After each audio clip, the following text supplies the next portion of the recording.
Welcome back to the Upper Tier podcast, the football podcast we bring you each and every week on the Dynamo Podcast Network. Head over to YouTube, smash that subscribe and bell notification button.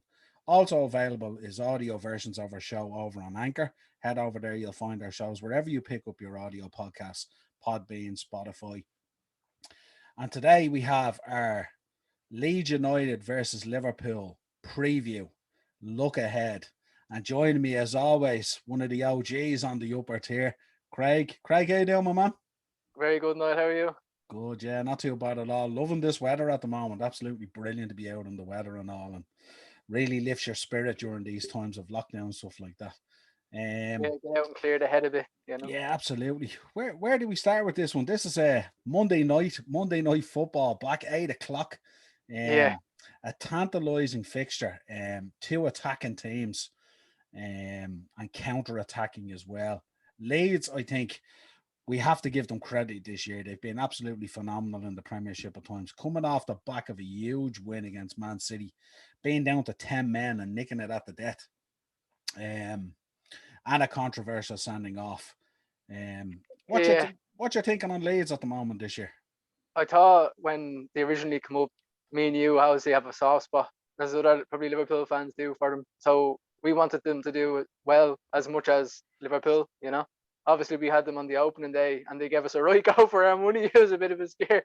But that's what you want with Leeds. They're entertaining, they're fast paced, they're explosive, and they don't change for anybody. That's what I really appreciate about them. They attack, they come out for 3 points, they come out to win the game, regardless of the opposition. If it was a top four team against Man City down to 10 men, you'd still feel worried for them because it's Man City. But Leeds dug in and tactically, with Bielsa's awareness and his masterclass, and Pep even looks up to him as a manager. That's saying a lot for somebody like Pep. Actually looks up to him and like is astounded by his work. To be still in the game, I thought myself wasn't a red. I thought it was very harsh. I thought it was a full-blooded tackle, but I didn't think there was any malice or intent at all. I thought it was fully for the ball. To hang in though, and to put that counter attack like that, and that kind of last minute of the game was just outstanding. But they fully believe in what they're doing. I think if they can just tighten up the gaps, the plugs a little bit, you know, going forward, Calvin Phillips coming back obviously will massively help that because he does sit in and protect naturally. But they're absolutely amazing. Like I look at Rafinha, I think he's outstanding. What a signing he's been. His work rate, his endeavour, his finishing, his assists.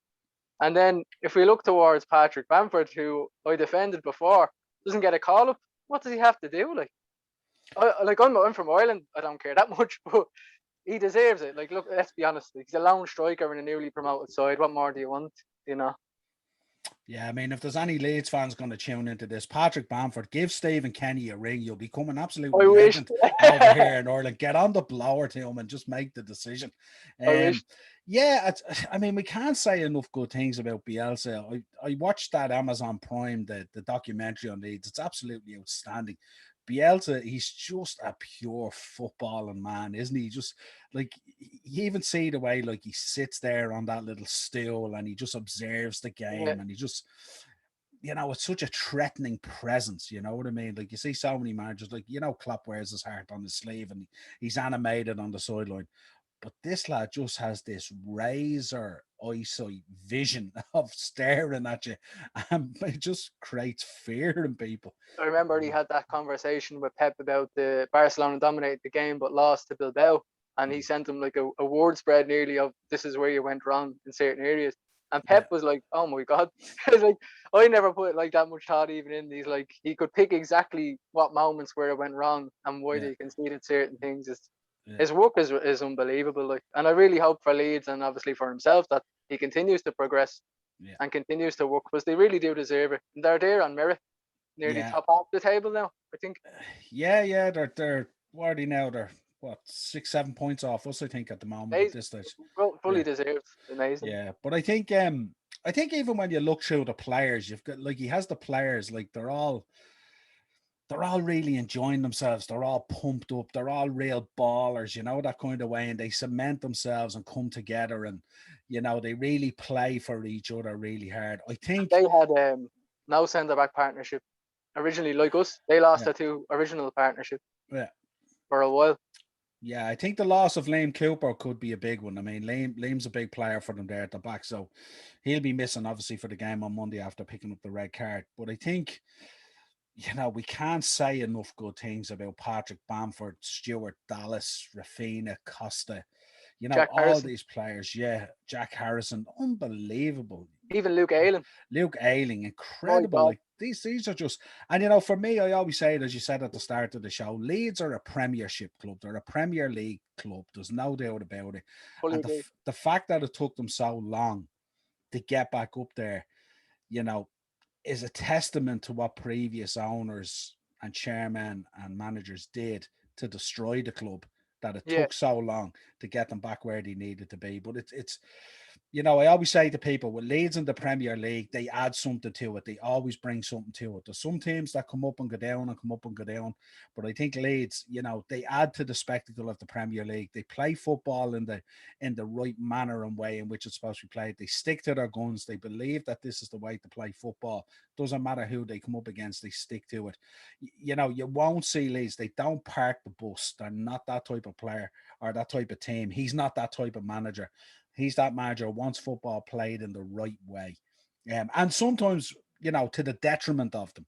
But still, he yeah. sticks to his guns. And more often than not, he gets his rewards. I think they can balance that out, and I think they'll learn a lot from this season. And obviously, Yeah. Calvin Phillips was missing for a little bit, but he Mm. naturally just protects and sits in. Lads, you go play football. I'll sit in here. Who can also play football? Calvin Yeah. is an unbelievable talent, but Yeah. he's more of that kind of, I'm staying here.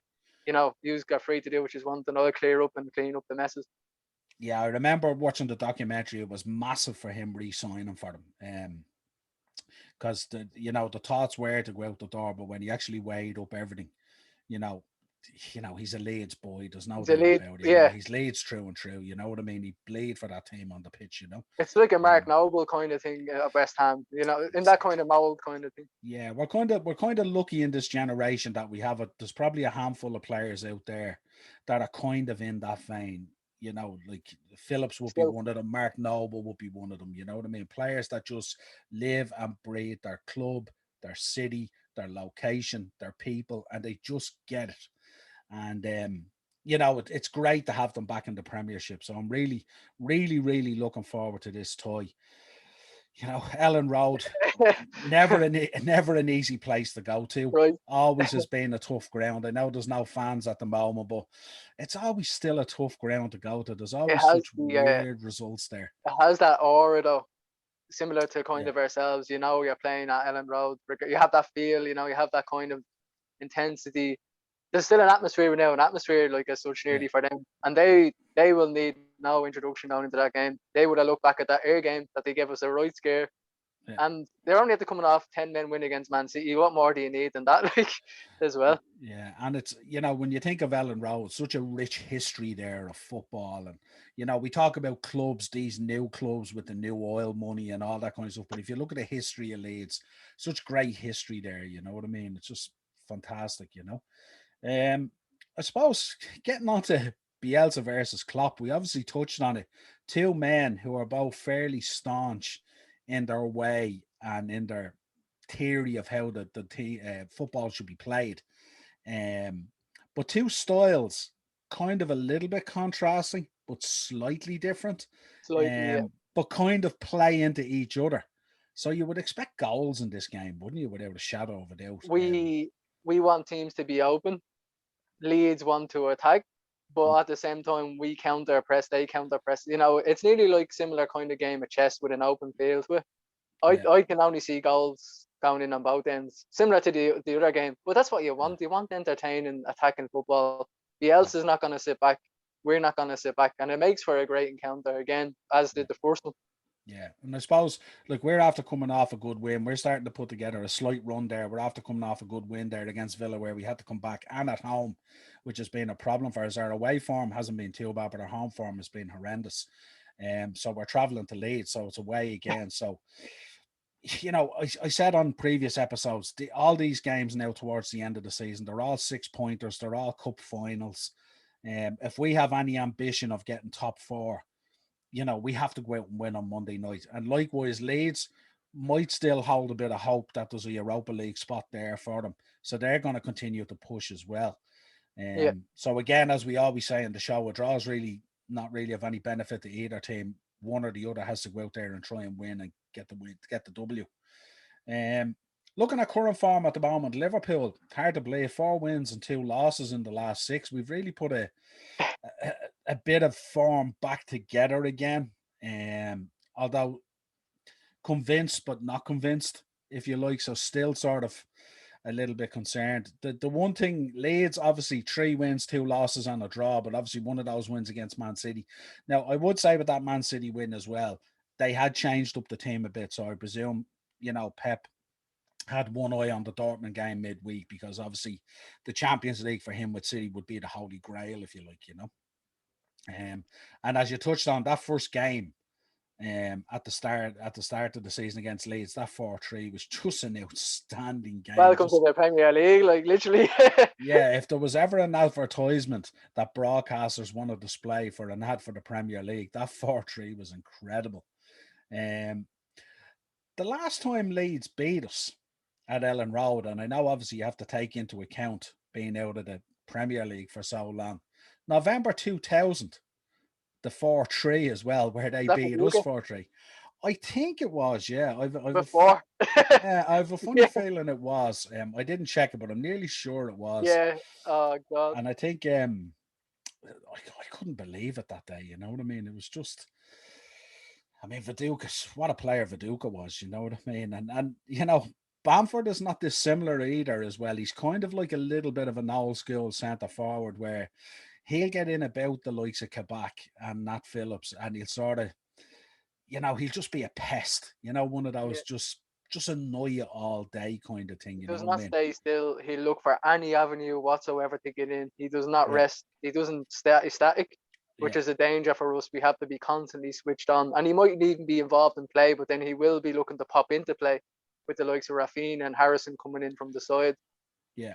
And especially with, Costa and Rafinha, I mean, they'll be looking wherever they can to create sort of corners or set pieces as well, because Bamford in the box as well, he's such a threat, His heading and his finishing. He's natural. He's like a natural finisher, similar to like a Harry Kane style, as in old school English kind of striker. You get that kind of feel.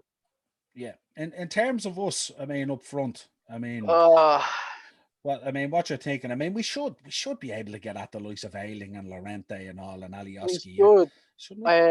I'm a bit concerned. I don't know about yourself, Niall. I'm a bit concerned about Mane, if I'm being completely honest. I don't know if it's off the boil. I don't know if it's disinterest, if there's interest from abroad. I don't know what to put the finger down on it. You never see Mane get shrugged off the ball like he has been in recent times, I'll say. Running into dead alleys, nowhere to go. Mane is usually the one who we look for, who is very at that inventiveness, the strength, can draw people in. But when the ball comes down to him now, he's just like, I'm not getting it. I'm not going to get it. He's going down very easy. He's getting very frustrated very quickly. I don't know if that's just a feeling within the 11 that we're having at the moment, trying to get form back, or is it something else? I don't really know what to put it down to. Yeah, there's a lot of arm waving at the moment, and there's a lot of the feeling of injustice and hard done by and all. But I mean, you can see on the pitch as well during the games, he is being targeted. There's no doubt about it, because they know he's that kind of threat. And I would argue that a number of times he went down of being soft, but a number of times he went down, they were free kicks that he didn't get. Yeah. Because I think referees are sort of, getting that kind of feeling about him that he goes down easy now. So even when he does go down under a foul, it's kind of questionable. Yeah. But the one thing I find with Mane as well is he looks a bit tired and he looks a bit worn out from the season. I wonder, is he suffering from the long effects of COVID or something like that? Because he had COVID. And I'm just wondering, is he suffering from some long effects of it or something like that that's draining him of his energy? Because he doesn't seem to be as sprightly. It's like he's not enjoying his work at the moment, whereas before he'd always have a smile on his face. You see players going in that would upend him and put him up in the air, and he'd just jump up with a big smile on his face. It wasn't a big deal. Now it's like, nearly a court case, nearly an injustice if he doesn't get a free kick. You know what I mean? And he's key to us, you know what I mean? He really is key to unlocking defenses at times and create that space for Bobby and for Salah in terms of the link up. The one thing I am encouraged about, I think that relationship between him and Salah has repaired somewhat in terms of they are trying to find each other a lot more now. Yeah, we Although did see that they've been interview, like, unlucky.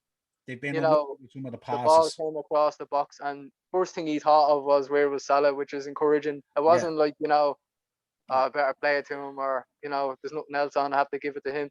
All that we care about, all that we want. If it doesn't work, all that we care about is that we try. yeah, It's for team. It's for the team goals. Like Bobby has been yeah, instrumental in recent seasons, getting the lads the 2 goals, both of them. yeah. And Jota coming in now, obviously very unselfish. Nice link up with Mane as well recently as well. Hmm. We don't mind who scores once we're creating and hopefully scoring. It's for the Yeah, team. At the end of yeah. the day, we're happy enough. What do you think about Firmino or Jota v Leeds? What would you do yourself?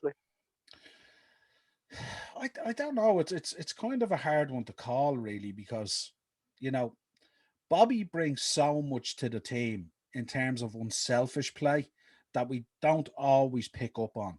Although he's had a very, very tough season because in that position, there's no doubt about it, you should be bagging a lot more goals, yeah, even 100%. if you're an unselfish player, with the volume of chances we create. But then you could argue with the volume of chances we create, Salah, although he's top of the Golden Boot at the moment with Harry Kane, should have a lot more goals. Mane should have a lot more goals. And then, we have a midfield that just simply does not chime in enough with goals to I'd support agree. Yeah, boys.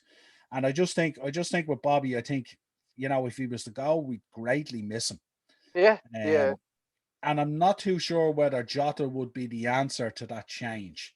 I mean, you've Like a seen like him. for like. He's not the same. I don't think he. I think he'd be more like a Mane and a Salah, as in interlinking play. But Bobby's graft, Bobby's like Yeah, encouragement to get the ball back for the lads as well. yeah, I The off the think, ball work and stuff. It's kind of like no price on it really. What if we dropped them into a 10 role going forward, a deeper role? yeah. Well, I mean, that's the one thing I suggested to Ben the other day. We were talking about the Champions League match, and the one thing I had suggested to Ben was, we need goals in that game. So, like, why don't we play all four of them and just Yeah, put use him Bobby behind, as that deeper, creative midfielder, which he could um, do. and just go for it. You know what I mean? Yeah, Because the one thing you'll find with Bobby, I mean, over the last season or two, he has been dropping into that deeper role to pick up the ball in midfield to go create. So it might be a natural position for him.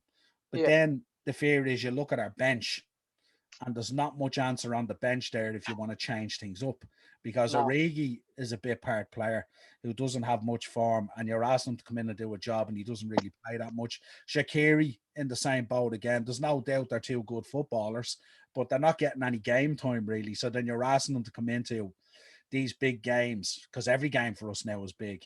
And like they just can't react and lift to that because they're looking around the pitch. I mean, we don't have any natural leaders on the pitch either at the moment. And I was hoping Mo might be that guy. I was hoping maybe Bobby might be that guy, step up to be that leader while Jordan is out. Yeah, That Virgil van Dijk role. Nat Phillips, in some respects, has stepped up and taken on that role somewhat. But I think he's taken it on indirectly rather than directly because of his play has been so good. He's naturally been the guy they look at that goes in and smashes headers off forwards. And he's kind of like a leader kind of role. yeah. Uh, Setting the bar, setting the Yeah, and the I mean, example. I also thought Genie would have stepped up a lot more. I know his mind might be elsewhere, and I know he might be angling for a move at the end of the season. Who knows what's going to happen there with the way finances are going in clubs and COVID and all that kind of stuff. But I thought Genie would have been that guy to step up as well and grab it. But no one has really stepped up. I feel when Milner comes in, we get that bit of experience, bit of leadership. But when he comes in, is what you're saying. Yeah, Sadly, he's not at the age or the time in his career where he's too young starting. Because if he was, he'd be just flying into a tackle, lads. That's the level we're doing. That's yeah. it. Yeah, I think James Milner when he comes on, he's outstanding and he does sort of fulfill that role somewhat. Um, But again, you really need a player in his prime, don't you? You need a Virgil Yeah, van Dijk or a Mo Salah or a Bobby Firmino to turn around and really we're not douche the getting it in guys, the get 11 them. at the moment. We're not No, getting any of the kind of the body, the body yeah, control or anything. Which Mo I think is a great show because Mo has a lot of respect within the club, and I'm yeah, sure a lot of respect around his peers. But if he kind of got somebody going, say, "Come on, lads, let's go," and they feed off that. Phillips, as you said, I think does it without verbally doing it. He does it with actions. Yeah. I mean, Fabinho as well. I suppose we'd have to mention Fabinho, who's outstanding player. I mean, Thank God he's back. he's by far, one of my favorite players at Liverpool without a shadow of a doubt. You know what I I mean? think he's one of the best CDMs in world football. He, Not being biased. without a doubt, and I mean, he's just one of those players as well that just, he gets on with his work. It doesn't matter. You could play him at right back, left back. He wouldn't care. He just plays. He's a bit like Milner. Put me on the pitch, gaffer. It doesn't matter where. I'm going to do a job for you.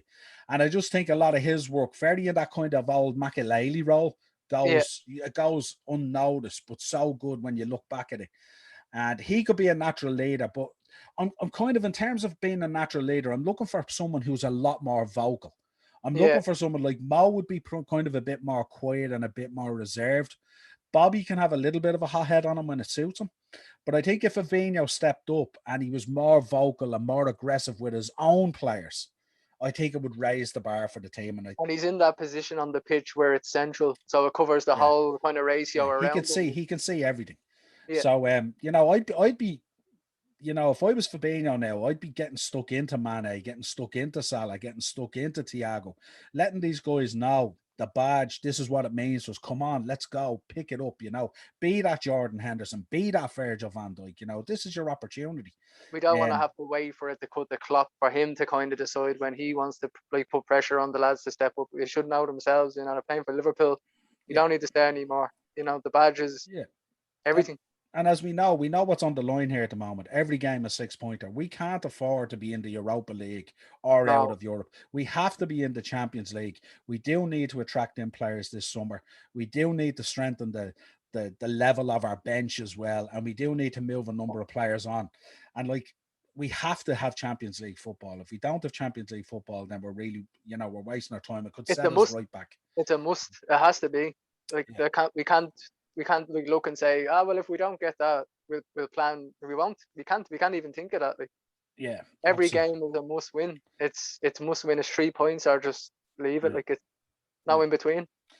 Yeah, and I mean, we want to be playing teams like Leeds. We want to be playing good teams as well in this run in as well. It's the lower half of division teams that we play against. They're the ones that we again move onto the pitch with this air of an arrogance, and we don't it's like as if we're not taking it serious, like it's a training session, and that's where we fall down. So I'm excited about the Leeds game. Of course, we'll be talking about the United game coming up at the end of the month as well. I'm really looking forward to those games because they're the games where we really test our resolve and go, well, really, have we got it for this top 4 this season?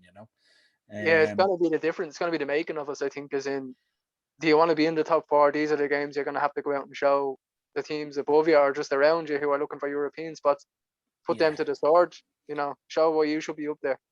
Chelsea now getting a good bit of form again. West Ham, with a fair play to West Ham, what can you say about them? Yeah, absolutely unbelievable. I mean, Moyes has to be nearly a shoe-in for manager of the year. It's unquestionable. Very much in the conversation without a shadow of a doubt. What I really like, before going off topic really quickly, what I really like about West Ham is you look at West Ham and you would have always associated them with long balls, tackling, physical. Now they've changed their whole formula into football inside with a bit of physical with Antonio. But if he's not there, you throw Bowen up. You have Fornals in there. Souček has been an absolute immense signing.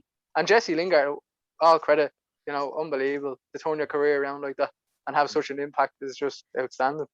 Yeah, absolutely. I mean, we'll be discussing Jesse Lingard on the first transfer show coming up on Friday. Should be a real interesting conversation. He's media talking about him being likened to Diego Maradona and Pele and all at this stage. So, well, we won't get that. I mean, we love the British media for that type of thing. It's great, gives us conversation pieces for our podcast. Yeah. In terms of predictions, what are you thinking on this one? I have to. If I say anything on that 2.5 goals, I might as well just sign up now. I'm gonna go 4-3 Liverpool again because I honestly think we're not as strong this time. You know what I mean? Leeds have a very solid team. They have a similar team than they played in the first game. I can see goals for both teams. I think it's gonna be tip for tap and who's gonna come out on the winning side. I honestly do. I can see a 3-2 to us or a 4-3 to us. I do think it's going to be literally hell for leather. Who's going to hit the final blow on the winning side? Yeah, I was thinking 3-2 to us, to Liverpool. And I was thinking maybe Trent with the winner with a free kick. As far as goal scorers, I'm gonna go Bamford and Rafinha. And for us, I'm gonna go Mane. I'm gonna throw Mane in for a goal. I'm gonna throw Salah in for two on his form that he's on. The fourth goal Has to be Jota, doesn't it? has, or I'm trying to think of like an obscure kind of, Yeah. someone might pull one out of the bag or something like. I might, do you know what I'm gonna do? I'm gonna, if he starts, which he should do, I'm gonna give it to Genie. Might pop up with a goal from outside the box God, that's a because big shout, isn't it? if the ball gets hit to the edge, you never know. He's capable. You Yeah. know, I Yeah. don't want to. I don't want to just go the three lads up front. I Yeah. think it's gonna be, and I do really think it's gonna be tit for tat. I think it's gonna be a 3-2-4-3. I think it's gonna be a great game of football. I really hope, and I'm praying that after the game, it's gonna be on the goals, not about decisions. Whoever comes Yeah. out and wins it, gets it, and deserves it. No calls, no VAR. Just enjoy the game for what it is. Like the first game, Yeah. two top teams, and just hell for leather.